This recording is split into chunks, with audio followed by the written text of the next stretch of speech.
Welcome to our podcast. This is Friends on Fire. I'm Mike. I'm a lifelong devotee of financial independence. I even wrote a book about it. And I'm Maggie, a newer convert, but just as passionate, especially on the intersection of minimalism and financial independence. We're one and the same. We are two like-minded friends who believe that talking about money with your friends and family opens the door to financial well-being. The Friends on Fire podcast is about dispelling myths, building financial acumen, and sharing your financial independence journey with the people you care about. This is Friends on Fire. Hey, Maggie. Hey, Mike. How's it going? It's going good. You just asked me for a mic test, and so I was saying Mike a lot. Like, Mike test, Mike. It goes well with your name.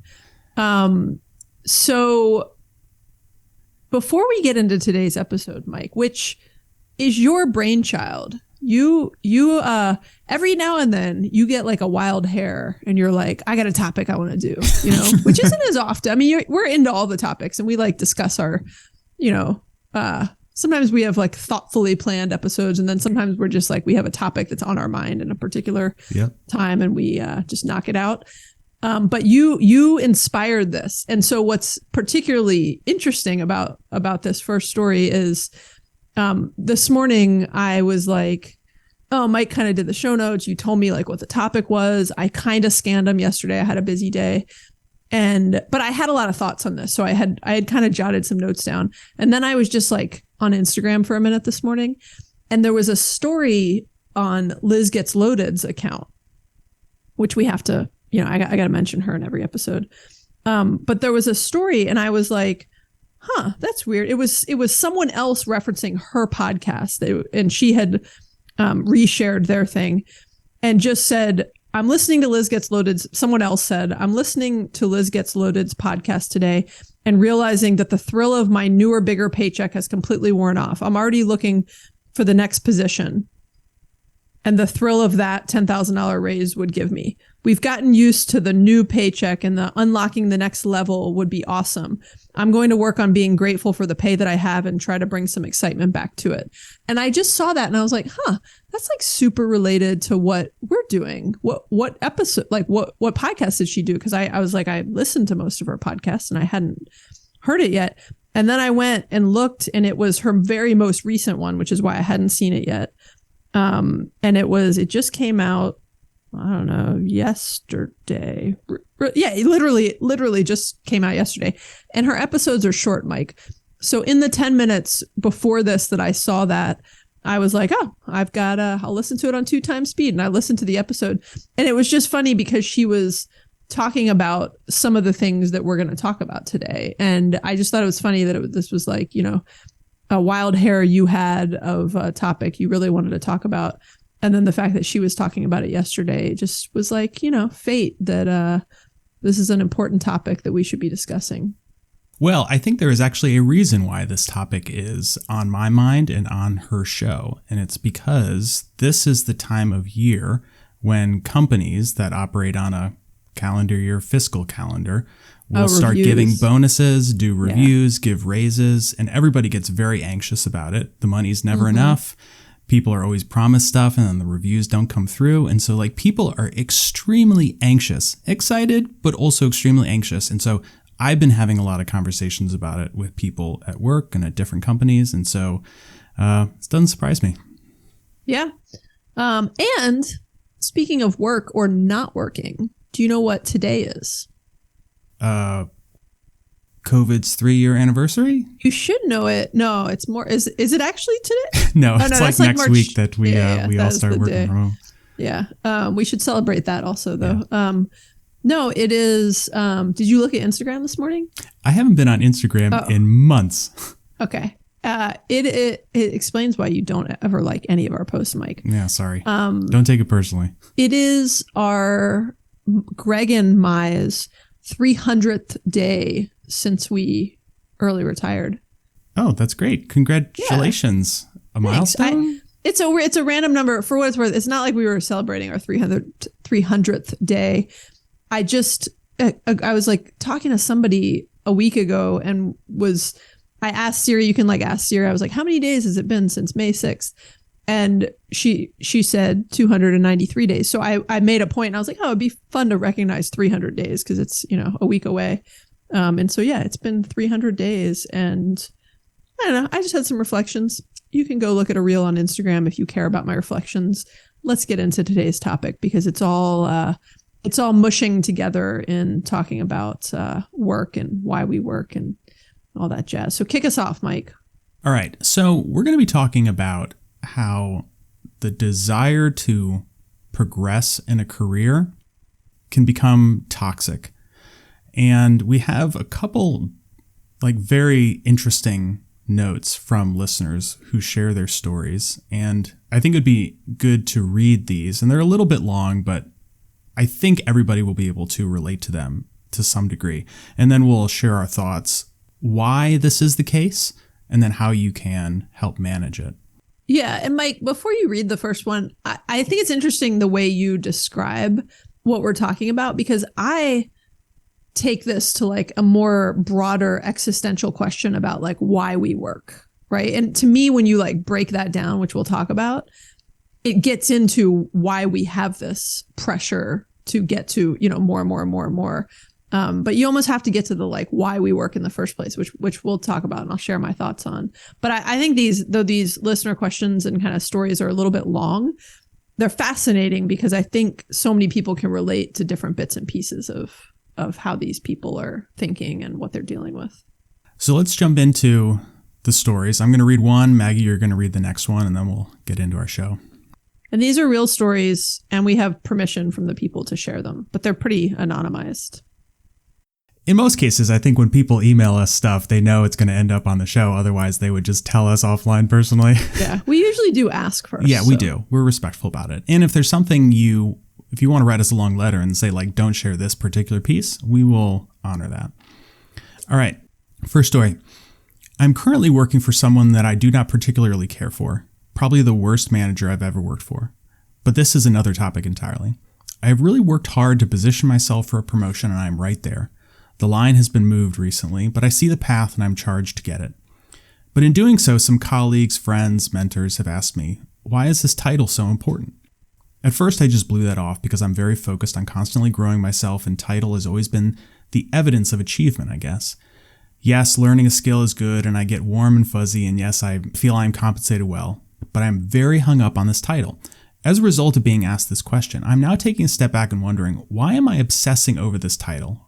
It will get me a little bit more money, a bit more responsibility, but net, it won't give me that much more. It is really about the title for me and having that badge, and that my peers know that I have achieved that, and that my LinkedIn profile continues to show advancement, etc. Net, it's all for show. So is it really worth it? Is it worth it to run myself through this stressful state that I'm creating for myself and that I need to prove myself with the title to others? But I just can't shake it. I need it. I also reflect on my career and remember I was in a similar position years ago. I was in consulting and constantly pushing for that next promotion and title. And then I started having kids and my priorities changed. And I looked up and realized that I didn't want to be a partner. That was not the life I wanted or needed. So I went into industry and I took a job with the title that was looked down on by the consulting leadership team that I was working for. Oh, you should never leave the consulting for that title. You should get at least X. And I got a little shamed. So then I started to question the decision. Now I look back and laugh at all those folks. I'm in a way better position than I could have thought and very happy with my decision. So why can't I take that learning and apply it here? Then I also think about my dad and his thoughts, that this rat race does not matter when it's all said and done. All that matters is who will be at your funeral. I laughed and I joked, you're right, no one has ever said to him, you're great, but I can't believe you made it to X level, or that one year I can't believe you achieved that KPI or failed so miserably. Sorry for being long-winded, but just wondering if you or Maggie have been through this and why I can't just say F this need to get the next title, but I can't. What does the F stand for? Stands for fuck, Maggie. Oh, thanks. Okay. So we'll kind of like touch on these stories as we get into our go there, but like I know exactly what he is talking about. Exactly the bad boss, the switching industries. I get all of it. Yeah. And there's so much to unpack there. I mean, I was highlighting certain phrases of, just that my peers need to know that I've achieved that. Mm-hmm. And, I need to prove to myself with a title to others. And I mean, he knows the right things. Like he knows what's right and what's, like, it's like deep down he knows, but he's still getting pulled in this other direction, which is, we'll talk about it. Okay. I'm going to read the second listener story or question. I have worked for the same company for almost 17 years, straight out of college, have moved around laterally and stayed through my MBA. The first few promotions I received came very easy to me. When I look back, I think about how much I probably took them for granted and felt like I was so deserving. For the past 8 years, I have been looking for the next promotion. I moved my family across the country and have made many sacrifices in hopes of achieving this North Star. A few years ago, I started to realize that happiness and purpose may not be all wrapped up in this promotion. I continued to make more money and do more rewarding work. I was able to find immense flexibility to attend my children's sporting events and support them with their school activities. I was able to work out and volunteer. And then I was diagnosed with cancer in my late 30s. It was unreal. How could this be happening to me? I didn't share my diagnosis with people at work because I was so afraid that it would affect my ability to get promoted. I thought people would look at me differently. It was through this experience and through much self-searching that I realized my job did not define me. This title did not determine whether or not I was a success. As time goes on and I have focused less on the promotion, I have come closer than ever to getting it. What is clear to me now is that whether I am promoted or not, I will find happiness and peace with where I am. And if the promotion comes, that's great. Why do we let our title have such a big impact on how we determine if we are successful or not? That's a great question. It's really kind of a heartbreaking story about getting cancer and not wanting to tell the people around you, some of whom are probably good friends of yours, because you think it's going to impact your career. Yeah. Okay. I don't know where to begin on all this, Mike. There's a lot to unpack in both of these. Yeah. So this is going to be an interesting discussion, and I think we're probably going to end up bouncing around in different ways than our show notes are structured. But I think it's important to share some initial thoughts about careers and job progressions and how positive they are. And Maggie, we didn't discuss this episode beforehand, but I'm sure that you would agree with a lot of this stuff. Having a quote unquote career and a job that has progression in it, in many ways is a tremendous privilege. You're paid to learn a new skill. You can master that skill. You make friends. You influence decisions. You grow as a person. And you're paid for it, sometimes very well. But when you work in a competitive hierarchical, ooh, that's a tough word, Maggie. Hierarchical. Hierarchical.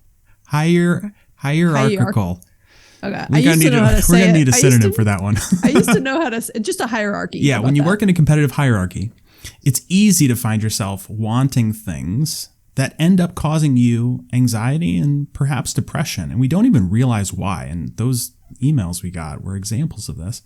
And we go along with the narrative that more is better, what you were talking about earlier, Maggie, and that titles are what we want, and we need to sacrifice part of ourselves to achieve it.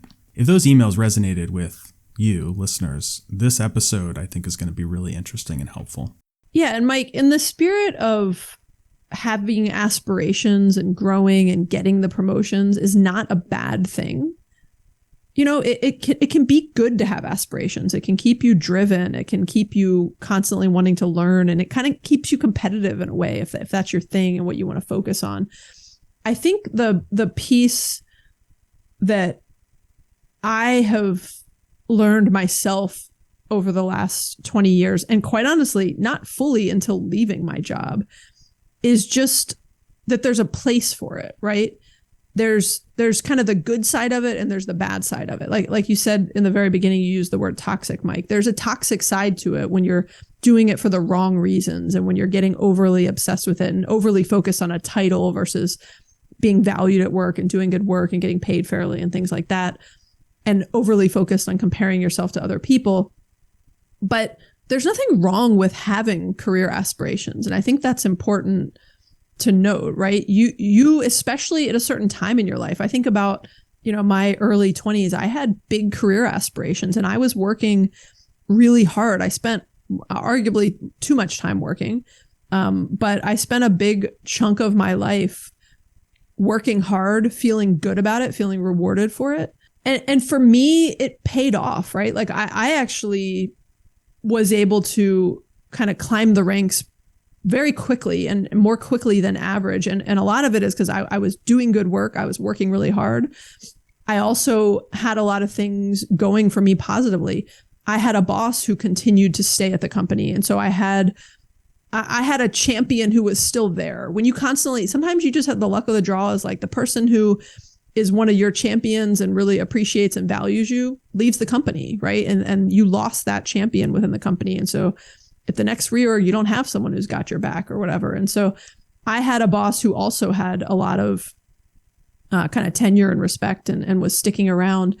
And I was in a growing function of the business. I worked in e-commerce in the early 2000s, and it continued to grow. You know, the size of the digital team grew from a handful of people to hundreds of people during the course of my career. And that benefited me in terms of there were more opportunities for growth.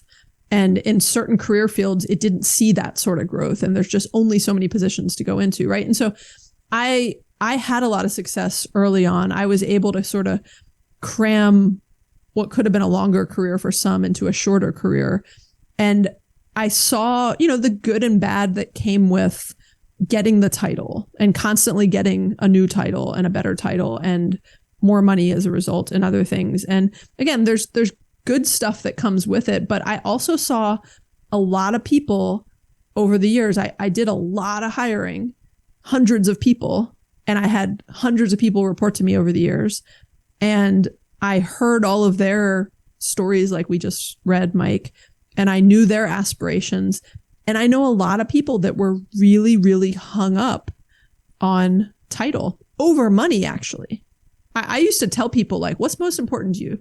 Rank them for me. The work you're doing, the title you have, or the money you're making. And for me, it was like the work I'm doing and the money. The title was last. And I used to always tell my boss that because I'm like, I don't need the title. The title is for other people. Now, I mean, yeah, it feels good to have a certain title, but that to me is like a mindset and perspective thing. And we could make a huge comparison to financial independence and finance and like lifestyle and lifestyle inflation, right? So Maggie, yes, you had a very good career, and I think for a lot of it, you were really happy in it. And I will just say that for people who their purpose really is to lead an organization and go to the top of their field, and they're truly happy doing that, that is a rare gift. And I envy those people that they have found their purpose and they have succeeded at it. That's amazing. And if they're able to fit it into their life and other goals in life, because that often is the trick, is you can't have everything in life, right? Well, no, that's what I mean. Like there are people who lead companies. This is their life. Yes, but this is the life that they want. Yeah, and if those things are aligned and you are self-actualized, you know, Maslow's hierarchy of needs, that's incredible.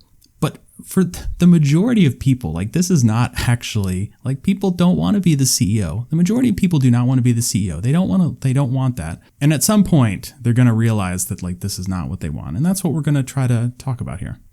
Mike, one of the best questions that someone once asked me, actually in a leadership coaching kind of course class that was sponsored by our company, was, are you working to live or living to work? Yeah. And at the time in my life, I was living to work, but I wanted to be working to live. And it took me a while to shift to that. But that's kind of the point you're making, I think, that is kind of the existential question and what we'll get more and more into throughout this discussion. By the way, did we say this is going to be a two-parter? Yeah, two-part episode. Okay, yeah. So let's talk about first, like why organizations are structured the way they are. All kinds of businesses and organizations have hierarchies. This is how they run, and they are complex by their nature.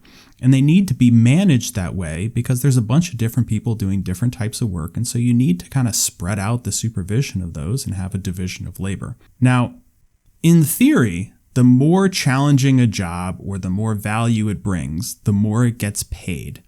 And you can see this where, you know, if you are the star quarterback on an NFL team and you are the one who's winning the Super Bowl for them, you're going to get paid the most. Or if you have been doing some trade for a long time, or you are a commercial pilot for 40 years, you're going to get paid more because you are better at it. You have people's lives in your hands. But when it comes to like many companies that I think a lot of our listeners work for, that's not really how it ends up working in practice. Mike, there was this whole trend for a while around particularly like startups being like flat and being like, we're not going to have hierarchies and we don't, you know what I'm talking about? I don't. I can't. Do you not remember that? No. It was kind of a trend for a while. And I was trying to Google to see some of the companies that did it. And I can't remember the names of them, but there were some startups that did it. And they didn't do well with it. Yeah, right? There's it's not hard to function. Yeah. So for everyone who kind of complains about hierarchies, like I spent 20 years of my career in a hierarchy and towards the top of a hierarchy, right? And so I get it. I get the cons of it, but there's way more pros when you really like look at, like, it is a reality for a large company to function. You can have what's called like a flat company where there's really like no bosses. There's like maybe kind of one person running the company or something. But flat organizations, like, they don't work, right? There's no one to play referee. There's no one imposing standards. They can't scale. You can't deal with performance problems well, which is just a reality of work. People don't ask like the tough questions. There's all of these things that happen. And then what would happen with them is hierarchies would start to kind of spontaneously arise, right? Like they weren't officially in place, but people would start to form them because that's just how the world works. Like it's like you watch the show Survivor. You ever watch Survivor? No. I love it. Yeah, everybody comes in. It's a flat organization in theory, right?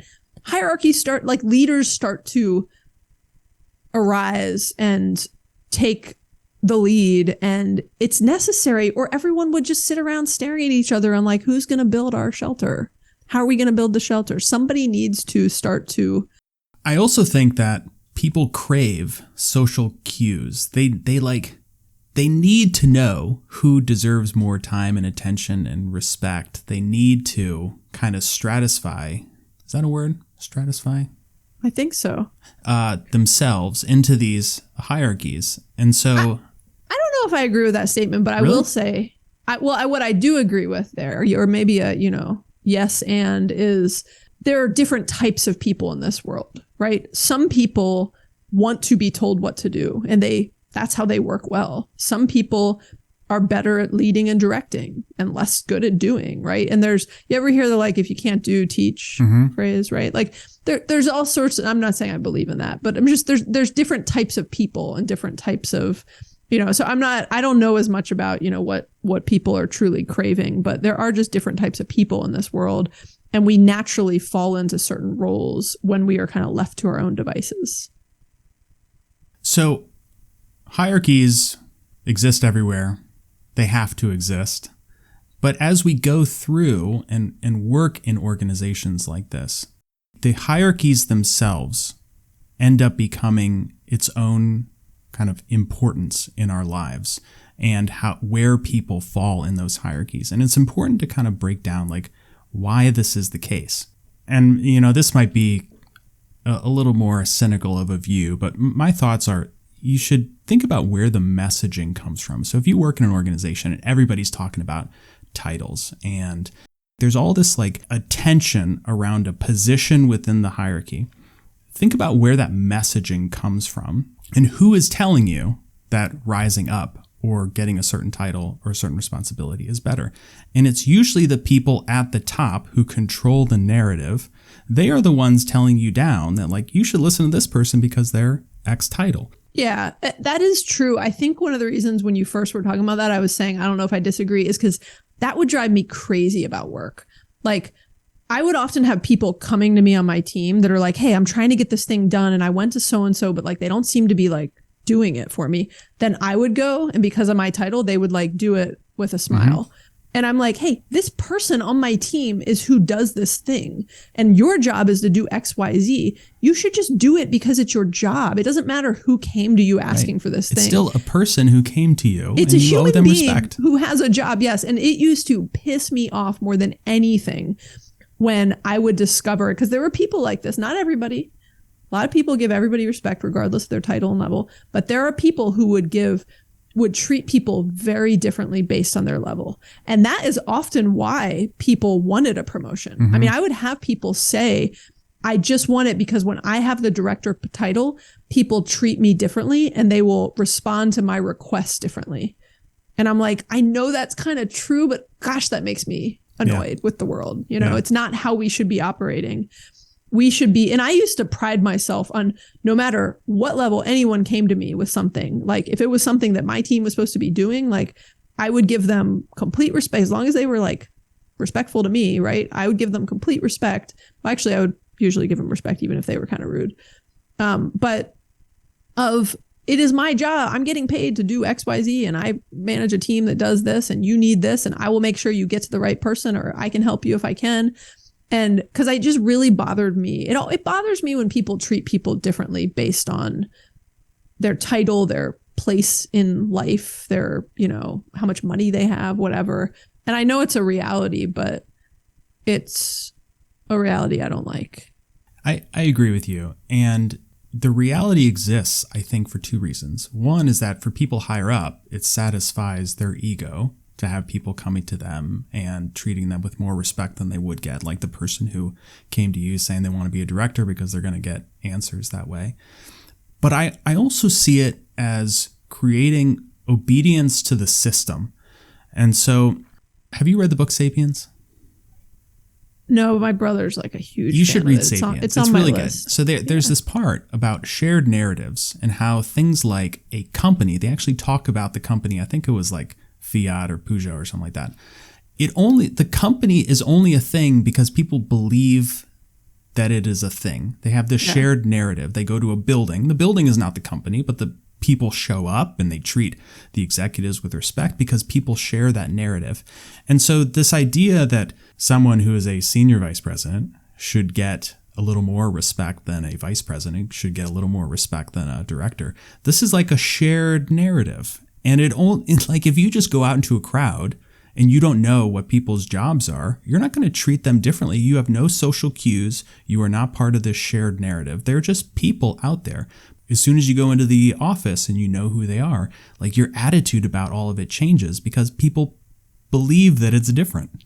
I think the other thing that's important for people to understand about these hierarchies and the desire to want things and everything else that I hope will help to shift your perspective, which we'll talk more about later, but is just remember that, these hierarchies are essentially a pyramid, right?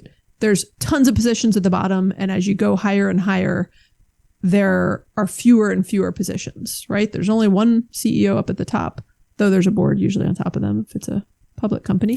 So it's like a pyramid with another reverse little pyramid on top. With another pyramid on top, yeah. Then another pyramid because we're all answering to then we're all shareholders, right? Yeah, then there's the stock market. Okay.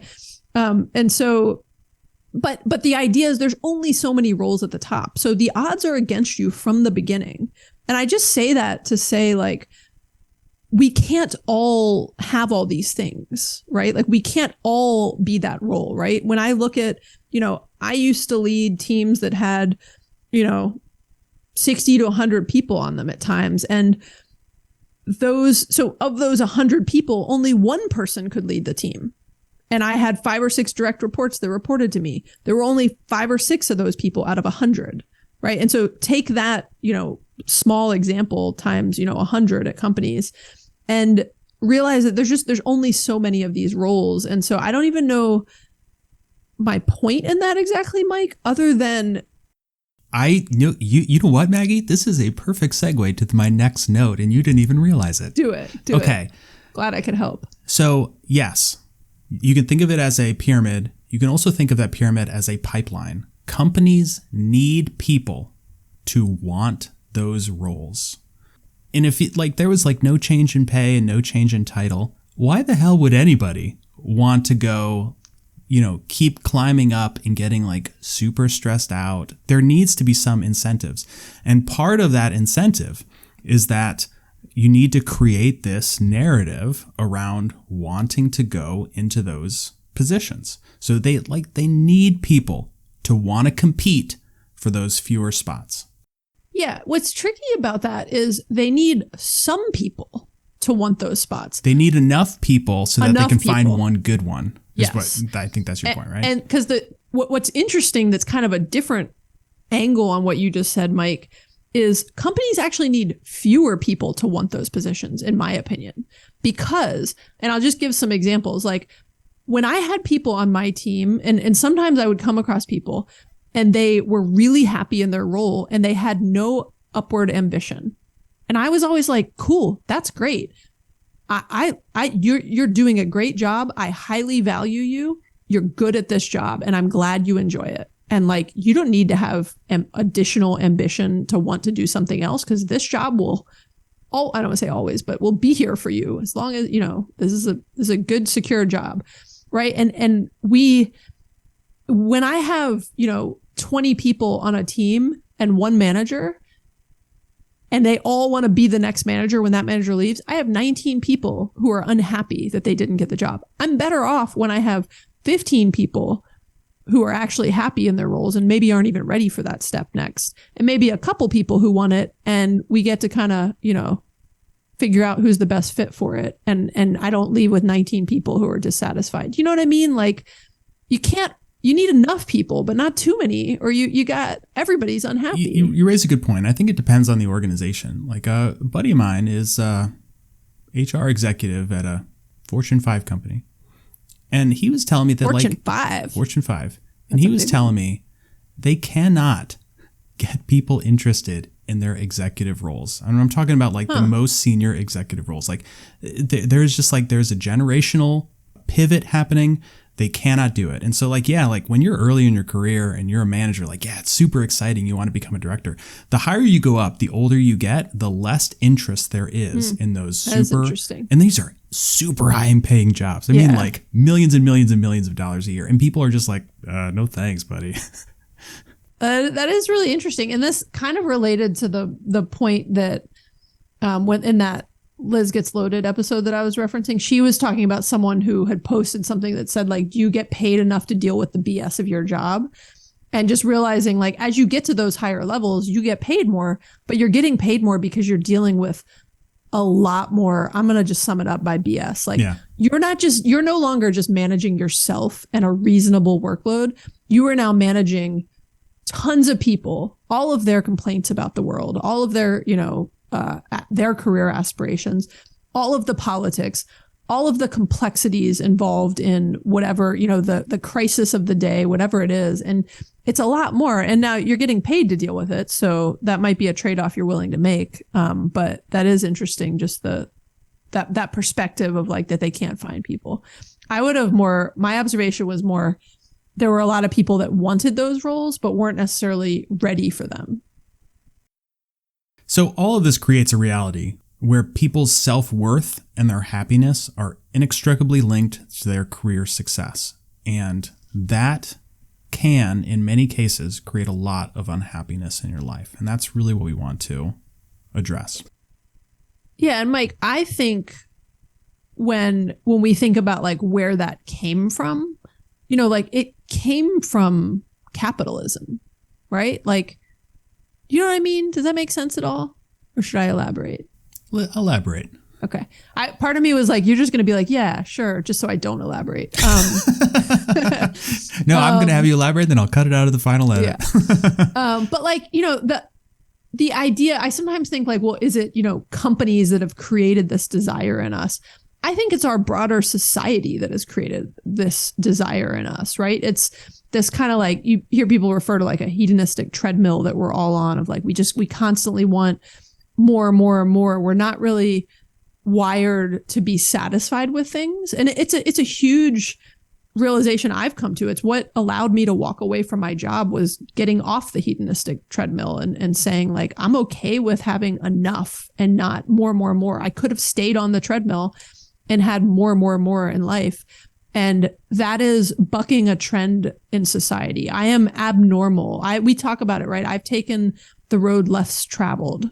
Is it the path less traveled? It's the road not taken. It's the road not taken, right? I've, and that, I'm not saying that to toot my own horn. I'm saying I'm abnormal. Everyone I talk to, I'm not abnormal when you and I talk, Mike, because you have the similar beliefs.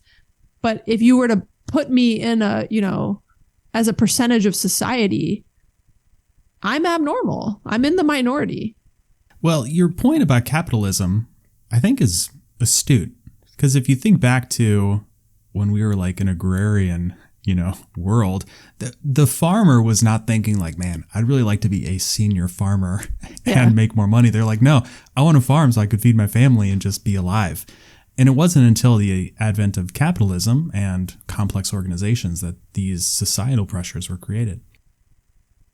Yeah, and capitalism brings with it many, many good things, but it also does bring with it this constant desire for more and more and more that leads to a lot of feelings of like inequality and just a lot of like systemic issues that are part of it. But all right, so let's take a step back and begin to deconstruct some of this stuff, which will lead into our second episode where we offer some more advice. The first thing that is important is that when we look at an organization, they are all just people. Some of them are happy, some of them are miserable. Some are pretty smart, some aren't. Some started from nothing, some got everything handed to them. They are all just a normal cross-section of people. There is nothing inherently better or worse about them because of where they are in an organization and what they do. When you were saying that some people are happy and some people are miserable, I was going to add, and then some people are presenting as happy, but are like miserable on the inside, right? Like what you see on the outside is not what you get. And for those of you listening who have progressed in your careers and, perhaps you're middle-aged and you've been in a company for 10 years and you're a few levels up, like, are you happier now? Think about what you are happier with and what you are less happy with, and try to understand if those are because you progressed or those are just because of changing dynamics in your own life. They might not be tied together. Yeah. I also, Mike, often think about, do your close friends and family really care more or less about you because of your title? Right? Was it the first or second listener story we read? It was the first one where they talked about, their dad and their thoughts about the rat race, and them saying, at their funeral, nobody was ever like, oh, I can't believe they never made it. They only made it to X title, like that. No one's thinking about that stuff. Yeah, that's right. You don't have a title anymore, and I still like you just as much as I did when you were working. Yes. Thanks. And You're I welcome. don't, and I've thought I was really afraid to like walk away from the job and the title. And now being on the other side of it, I'm like, I'm not sure what I was afraid of. I'm the same person. Yeah. I'm arguably a better person these days. And I'm more in touch with who I am now. And because so much of it was kind of wrapped up in my identity at work before. And I think it's harder to identify that when you're in it. When you're on the other side of it, kind of looking back at it, it's a lot easier to have those realizations and revelations. Yeah.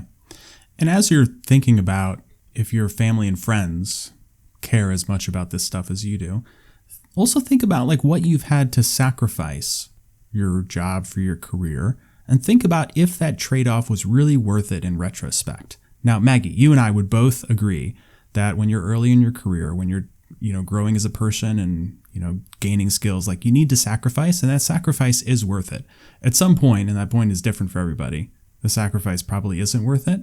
And so having a little bit of reflection on this is really going to put into perspective what you are willing to sacrifice in the future. Yeah, my big thing that I've mentioned a few times is, I don't have any regrets from when I was pre-kids in my 20s, really. I had the time to be able to, put it in and still do other things I wanted to do, though I wish I had traveled more back then.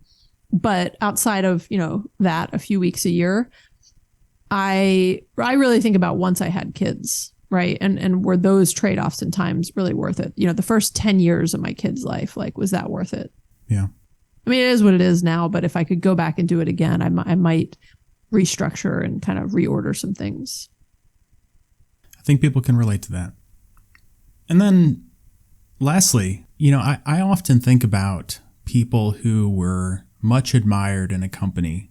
People envied their position, and think about where they are now. And they're still like a person out there. They're not at the company, but like nobody talks about them anymore.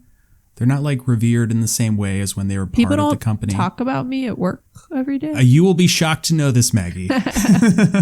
Actually, people always ask me. They're like, "How's the podcast? How's Maggie doing?" They're like, that's nice. but they're but not. They're doing that on like a personal level. On a personal right? level, They're not like, yes, they're not like, oh, I missed that quarterly report Maggie used to run us, like whatever. So this stuff affects everybody to some degree. And at its most basic level, like we want what other people have. It's like, little kids, when somebody gets like 3 M&Ms and one kid gets 2 M&Ms, like they want that third damn M&M and they're going to be upset about it. It's like a base instinct, and we want to be treated fairly. We want to be recognized and appreciated. And when we sacrifice something, we want it to mean something. I think these are very basic instincts of all humans. And Maggie, we touch on this show a lot, how I don't have like the same emotional reaction to a lot of stuff that other people do. These things, the jealousy and the wanting to be treated fairly, like I feel this regularly. I just don't think I feel it as strongly as other people. When somebody gets promoted who I don't like, I'm like, well, shit, they're not good at their job. Like, why am I not getting promoted? And I have to remind myself of a lot of things we're going to touch on in the next episode about like how to deal with it. But like this is super normal, and everybody at one point or another has felt shitty about somebody getting something that they themselves want. Yeah, or that they themselves don't even want. Like you've expressed this. I don't want it Mike at all, does and I not still want to get jealous. Promoted. Mike is happy at the level he's at. He doesn't want, it's not worth, the incremental money is not worth it to you, right? Yeah.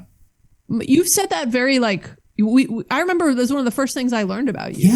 Yeah, so I was actually reflecting on that conversation you and I had. We had been friends for 6 months or whatever. And we were talking about... You had finished my taxes at this point. I had finished your taxes. And then you kind of looked at me and you're like, but you could become a vice president. Like, wouldn't you want to just like see what that's like? And I think I more was like, wouldn't you want your salary doubled? But my reaction to that was like, if somebody wants to give me a bigger title and give me more money and I can keep like doing what I'm doing because I was happy doing what I'm doing, like, sure, I love titles, I love money. Like, why wouldn't I want that? But I'm not willing to sacrifice really anything to get more. And that was the big difference for me. Yeah, you also have been managing your finances since you were, in your 20s in a way that gave you the confidence to make that statement, right? Some people are chasing the money, the title, etc., because they feel like they need to maintain and improve their lifestyle, right? Yeah. Which is a unique thing that you have going for you that the average person doesn't. So, Mike, as we wrap up this discussion, and in the next episode, the next part 2 of this discussion, we'll tap into how we suggest letting go of these feelings and kind of moving past them and designing a happier life. And I don't know how you describe it, but we'll get into it in the next episode.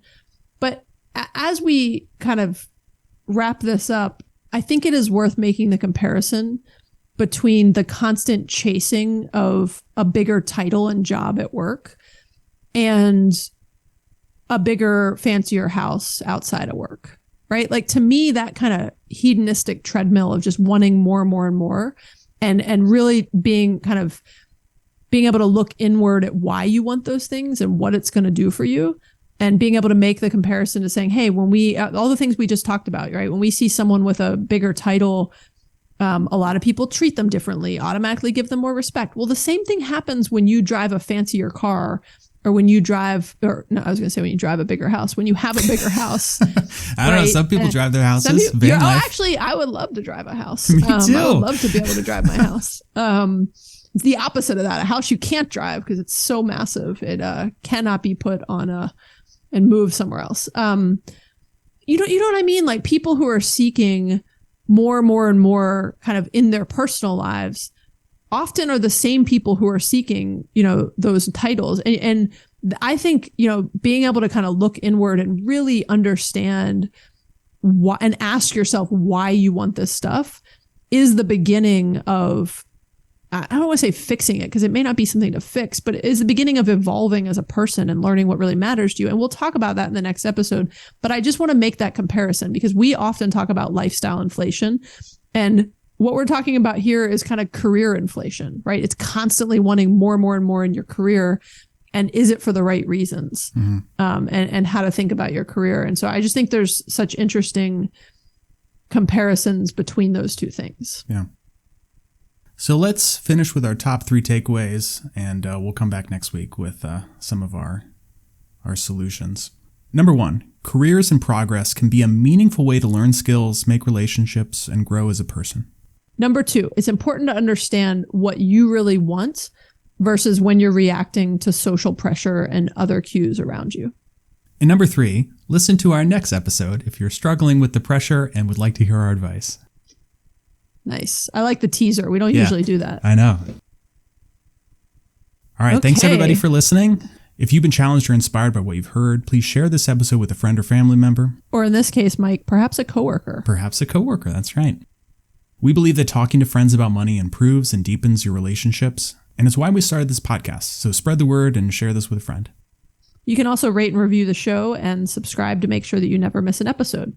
If you have any thoughts or questions, we would love to hear from you, and you can leave us a voicemail or text us at 404-981-3370 or hit us up on Instagram. And as you can see, when you send us messages and questions, we often will use them for episodes and cover them. So thank you to the people who shared their stories with us.